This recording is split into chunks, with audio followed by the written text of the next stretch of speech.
ಬೇಸನೆ ಮಾಡ್ಕೊಂಡಿಲ್ಲ ಕುರಾನಲ್ಲಿ ಹೇಳ್ತಾರೆ, ನೀನು ಅಕ್ಸೆಪ್ಟ್ ಮಾಡ್ಲಿಲ್ವಾ, ನೀನು ಇಸ್ಲಾಂ ಸ್ವೀಕಾರ ಮಾಡ್ಲಿಲ್ವಾ, ನೀನು ಕೊಲೆ ಮಾಡ್ತೀವಿ, ಅಷ್ಟೇ ಮುಗ್ದಾಯ್ತು, ಕೊಲೆ ಮಾಡ್ತೀವಿ. ಅಕಸ್ಮಾತ್ ಜಾಸ್ತಿ ಜನ ಇದ್ರೆ ಕೊಲೆ ಮಾಡೋಕ್ಕಾಗಲ್ಲ, ಅವಾಗ ನಿಮ್ಗೆ ಜಜಿಯಾ ಕಂದಾಯ. ನಗರದ ಪ್ರೆಸ್ ಕ್ಲಬ್ನಲ್ಲಿ ಇವತ್ತು ಶ್ರೀರಾಮ್ ಸೇನೆ ಸಂಘಟನೆಯಿಂದ ಲವ್ ಜಿಹಾದ್ 2ನೇ ಆವೃತ್ತಿಯ ಬಿಡುಗಡೆಯನ್ನ ನಾವು ಮಾಡ್ತಾ ಇದ್ದೀವಿ.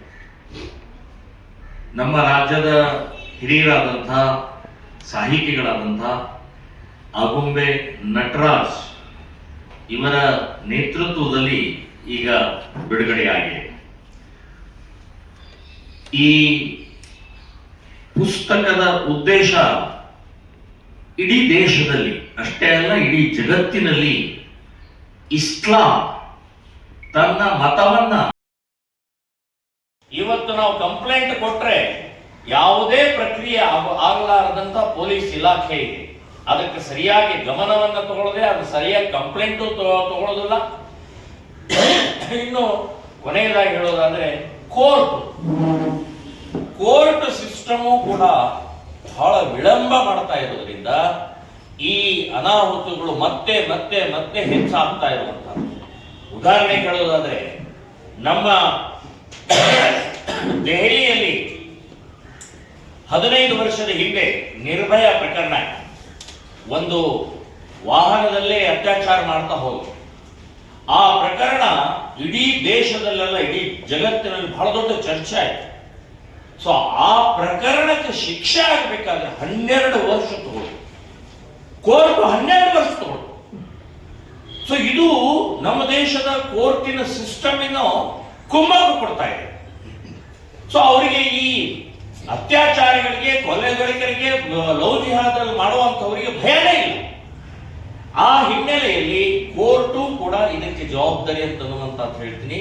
ಸೊ ಎಲ್ಲ ಘಟನೆಗಳ ಹಿನ್ನೆಲೆಯಲ್ಲಿ ನಾನು ಹೇಳೋದು, ಹೆಲ್ಪ್ ಲೈನ್ ಕೂಡ ಡಿಕ್ಲೇರ್ ಮಾಡಿದ್ವಿ. ಈ ಪುಸ್ತಕದಲ್ಲಿ ಹೆಲ್ಪ್ ಲೈನ್ ಅಂತನ್ನುವಂಥದ್ದಕ್ಕೆ ನಾವು ಸುಮಾರು ಒಂದು 6 ತಿಂಗಳ ಹಿಂದೆ ಇದನ್ನು ಡಿಕ್ಲೇರ್ ಮಾಡಿದಾಗ ಇವತ್ತಿಗೂ ಕೂಡ 100 ಫೋನ್ಗಳು ಪ್ರತಿನಿತ್ಯ ಬರ್ತವೆ. ನಮ್ಮ ಹುಡುಗಿ ಹೋದ್ಲು, ನಮ್ಮ ತಂಗಿ ಹೋದ್ಲು, ನಮ್ಮ ಅಕ್ಕ ಹೋದ್ಲು, ಕಂಪ್ಲೇಂಟ್ ಕೊಟ್ಟಿದ್ದೀವಿ, ಬಂದಿಲ್ಲ ಅಂತನ್ನುವಂಥದ್ದು ಪ್ರತಿನಿತ್ಯ ನಮ್ಮ ಹೆಲ್ಪ್ ಲೈನ್ಗೆ ಇವತ್ತು ಕಾಲ್ಗಳು ಬರ್ತಾ ಇದ್ದಾರೆ. ಸೊ ಇಂಥ ಒಂದು ಅನಾಹುತದ ಹಿನ್ನೆಲೆಯಲ್ಲಿ ಪ್ರಮುಖವಾಗಿ ಹಿಂದೂ ಮಹಿಳೆಯರ ಸುರಕ್ಷತೆ ಆಗಬೇಕು, ಹಿಂದೂ ಮಹಿಳೆಯರು ನಿರ್ಭಯವಾಗಿ ಓಡಾಡಬೇಕು, ಹಿಂದೂ ಮಹಿಳೆಯರು ಯಾವುದೇ ರೀತಿಯ ತೊಂದರೆಗೆ ಒಳಗಾಗಬಾರದು ಅಂತನ್ನುವಂಥ ಏಕೈಕ ಹಿನ್ನೆಲೆಯಲ್ಲಿ ಲವ್ ಜಿಹಾದ್ ಈ ಪುಸ್ತಕವನ್ನ ನಾವು ಬಿಡುಗಡೆ ಮಾಡಿದ್ದೀವಿ. ನಾನು ಸರ್ಕಾರಕ್ಕೆ ಹೇಳೋದು, ಕರ್ನಾಟಕ ಸರ್ಕಾರದಲ್ಲೂ ಕೂಡ ಉತ್ತರ ಪ್ರದೇಶದ ಮಾದರಿಯಲ್ಲಿ, ಮಧ್ಯಪ್ರದೇಶದ ಮಾದರಿಯಲ್ಲಿ, ಮಹಾರಾಷ್ಟ್ರದ ಮಾದರಿಯಲ್ಲಿ ಈ ಕಾನೂನು ರಚನೆ ಆಗಬೇಕು. ಇಲ್ಲೂ ಕೂಡ ಲವ್ ಜಿಹಾದ್ ವಿರುದ್ಧ ಕಾನೂನು ರಚನೆ ಆಗಬೇಕು ಅಂತ ಹೇಳಿ ನಾನು ಆಗ್ರಹವನ್ನು ಮಾಡ್ತಾ ಇದ್ದೀನಿ. ಇನ್ನು ನೇಹಾ ಹಿರೇಮಠ್ ಅವ್ರದ್ದು ಅವಳ ಕೊಲೆ ಕೂಡ ಅದು ಲವ್ ಜಿಹಾದ್ನೇ. ಆ ಕೊಲೆಯನ್ನ ರಾಷ್ಟ್ರ ಮಟ್ಟದವರೆಗೆ ಚರ್ಚೆ ಆಯ್ತು. ಕೇಂದ್ರದ ಗೃಹ ಮಂತ್ರಿ ಅವ್ರ ಮನೆಗೆ ಬಂದು ಹೋದ್ರು, ರಾಜ್ಯದ ಮುಖ್ಯಮಂತ್ರಿ ಬಂದು ಹೋದ್ರು, ಗೃಹ ಮಂತ್ರಿಗಳು ಬಂದ್ರು, ಎಲ್ಲರೂ ಭೇಟಿ ಕೊಟ್ಟಂತ ಸಮಯದಲ್ಲಿ ಮಾನ್ಯ ಮುಖ್ಯಮಂತ್ರಿಗಳು ಹೇಳಿದ್ರು 3 ತಿಂಗಳಲ್ಲಿ ಈ ಸಮಸ್ಯೆ ಪರಿಹಾರ ಮಾಡಿ ಶಿಕ್ಷೆ ಕೊಡ್ತೀವಿ ಅಂತ ಹೇಳಿದ್ರು.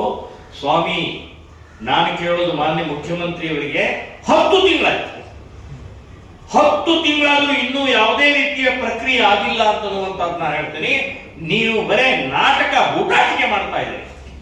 ಹೆಣ್ಣು ಮಕ್ಕಳ ಸುರಕ್ಷತೆ ಅನ್ನುವಂಥದ್ದು ನಿಮಗೆ ಬೇಕಾಗಿಲ್ಲ. ನಿಮಗೆ ಬರೇ ವೋಟ್ ಬ್ಯಾಂಕ್ ಬೇಕಾಗಿದೆ, ನಿಮಗೆ ಬರೇ ತುಷ್ಟೀಕರಣ ಬೇಕಾಗಿದೆ, ಮುಸ್ಲಿಂ ವೋಟ್ ಬ್ಯಾಂಕ್ ಬೇಕಾಗಿದೆ ಅಷ್ಟೇ ವಿನಃ ಹಿಂದೂ ಸುರಕ್ಷತೆ, ಮಹಿಳೆ ಸುರಕ್ಷತೆ ಬೇಕಾಗಿಲ್ಲ ಅಂತ ಅನ್ನೋದಕ್ಕೆ ನೇಹಾ ಹಿರೇಮಠ್ ಅವರು ನೀವು ಕೊಟ್ಟಂತ, ನೀವೇನು 3 ತಿಂಗಳು ಅಂತ ಹೇಳಿದ್ರೆ ಇನ್ನೂವರೆಗೆ ಏನೂ ಆಗಿಲ್ಲ ಅಂತ ಅನ್ನೋದಕ್ಕೆ ಇದೊಂದು ಜ್ವಲಂತ ಸಾಕ್ಷಿ ಅಂತನ್ನುವಂತ. ಸೊ ಇದನ್ನ ತಡೆಗಟ್ಟಬೇಕು, ಇದನ್ನು ನಿಲ್ಲಿಸಬೇಕು ಅನ್ನುವಂತ ಏಕೈಕ ಹಿನ್ನೆಲೆಯಲ್ಲಿ ಮಹಿಳೆಯರ ಸುರಕ್ಷತೆಗಾಗಿ ಈ ಲವ್ ಜಿಹಾದ್ ಪುಸ್ತಕವನ್ನ ನಾವು ಮುದ್ರಣ ಮಾಡಿದ್ದೀವಿ. ನಮ್ಮ ಹಿರಿಯರಾದಂತಹ ಲೇಖಕರು ಮತ್ತು ಈ ವಿಷಯದಲ್ಲಿ ಸಾಕಷ್ಟು ಅಧ್ಯಯನ ಮಾಡಿದಂತಹ ಇಸ್ಲಾಂ ಆಶ್ಚರ್ಯ ಆಗ್ತದೆ. ಎನಿವೆ, ನಾನು ಅವರಿಗೆ ಪ್ರಪ್ರಥಮವಾಗಿ ಮತ್ತೆ ನಮ್ಮ ಎಲ್ಲ ಪದಾಧಿಕಾರಿಗಳಿಗೂ ನನ್ನ ಒಂದು ಧನ್ಯವಾದ ಮೊದಲು ಹೇಳ್ಬಿಡ್ತೀನಿ. ಪ್ರೆಸ್ನವರು ಬಂದಿದ್ದಾರಲ್ಲ ಅವ್ರಿಗೂ ಧನ್ಯವಾದ ಹೇಳ್ಬಿಡ್ತೀನಿ. ನಾನು ಹೇಳೋದಿಷ್ಟೇ, ಈಗ ಇವರು ಬಹಳ ಕಷ್ಟಪಟ್ಟು ಕೆಲಸ ಮಾಡಿ ಮಹಿಳೆಯರಿಗಾಗಲಿ ಹಿಂದೂಗಳಿಗಾಗಲಿ ಇಷ್ಟೆಲ್ಲಾನು ಹೋರಾಟ ಮಾಡ್ತಾ ಇರೋದು ಬಹಳ ಅಪರೂಪ. ಬೇಕಾಗಿತ್ತು, ಮೊದಲಿಂದನೇ ಆಗ್ಬೇಕಿತ್ತು, ಅದು ಆಗಲಿಲ್ಲ, ಈಗ ಆಗ್ತಾ ಇದೆ. ಅದಕ್ಕೆ ಅವರಿಗೆ ನಾನು ಅನಂತ ಧನ್ಯವಾದ ಪ್ರಮಾಣ ಮೊದಲು ಹೇಳ್ಬಿಡ್ತೀನಿ. ನಾನು ಹಿರಿಯನಾದ್ರೂ ಕೂಡ ಪ್ರಮೋದ್ ಮುತಾಲಿಕ್ ಅವರಿಗೆ ನಾನು ಬಗ್ಗೆ ನಮಸ್ಕಾರ ಮಾಡಬೇಕು ಅಂತ ಅನಿಸ್ತಾ ಇದೆ. ಅಷ್ಟು ಅದ್ಭುತವಾದ ಕೆಲಸ ಮಾಡ್ತಾ ಇದ್ದಾರೆ, ಅವರ ಗೆಳೆಯರಾಗ್ಲಿ, ಅವರ ಬೇರೆ ಅವರ ಶಿಷ್ಯರಾಗ್ಲಿ. ಆದ್ರೆ ಈಗ ಪ್ರಸ್ತುತಿ ಏನಪ್ಪಾ ಅಂತಂದ್ರೆ, ನಾನು 4-5 ಪುಸ್ತಕ ಇಸ್ಲಾಂ ಬಗ್ಗೆ ಬರೆದಿರೋದು. 15 ವರ್ಷದಿಂದನೇ ಮೊಹಮ್ಮದ್ ಪೈಗಂಬರ್ ಮತ್ತು ಖಲೀಫರು ಅಂತ ಒಂದು ಜೀವನ ಸಮಗ್ರ ಜೀವನ ಚರಿತ್ರೆ ಬರೆದ್ರೆ ಅದು ಪ್ರಪ್ರಥಮವಾಗಿರೋದು. 100 ವರ್ಷ ತುಂಬಿದ ನಮ್ಮ LS ಶೇಷಗಿರಿರಾವ್, ಪಾಪ ಅವರು ನನಗೆ ಗೊತ್ತಿದ್ದು, ಅವ್ರಿಗೆ ಹೇಳಿದೆ ಈ ಥರ ಬರಿತಾ ಇದ್ದೀನಿ ಅಂದಾಗ, ಅವ್ರ ಸುದ್ದಿ ಯಾಕ್ರಿ ಹೋಗ್ತೀರಾ ನೀವು, ಯಾಕೆ ಬೇಕ್ರಿ ಅವ್ರ ಬಗ್ಗೆ, ಯಾಕೆ ಬರೆಯಕ್ಕೆ ಹೋಗ್ತೀರಾ, ಕತ್ತಿ ಹಿಡ್ಕೊಂಡು ಬಂದ್ಬಿಡ್ತಾರೆ ಅಂತ. ಇದು ಯಾವ ತರ ನಮ್ಮ ಮನಸ್ಥಿತಿ ಹಿಂದೂಗಳು ಅಂತ ತೋರಿಸುತ್ತೆ. ಕತ್ತಿ ಹಿಡ್ಕೊಂಡು ಬಂದು ಹೆದರ್ಸ್ತಾರೆ, ನಿಮ್ಗೆ ಯಾಕೆ ಅವ್ರು ಸಹವಾಸ ಮಾಡ್ತೀರಾ ಅಂತಂದ್ರು.